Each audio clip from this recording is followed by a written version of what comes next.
I was going to call it the pediatric poisoning schedule. That's what it is. Because that's what it is. Yeah. And we're going to call it what it is, and that you're required, or you think you're required, but some states have more requirements than the others, to be able to get, your baby's exposed to 4 vaccines while you're pregnant. Mm-hmm. They require a flu shot, a DPT, a coronavirus vaccine, and the new RSV vaccines that come.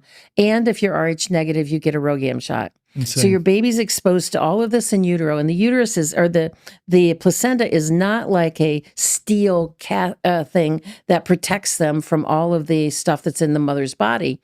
In fact, I believe it was around 2006. I'm not sure about that date, but I think it was about that long ago. That the Environmental Working Group did a study on cord blood. So right after the baby's born, as the baby's, when they clamp the cord and they take a little bit of the blood that's coming out of the baby, they take a couple of, couple of cc's and analyze it.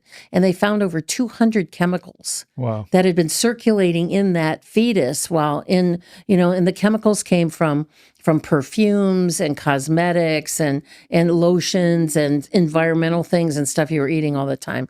So that study was meant to show that whatever the mom's exposed to, they expose the baby in utero to. So those babies are exposed to those 4 or 5 vaccines before they're born.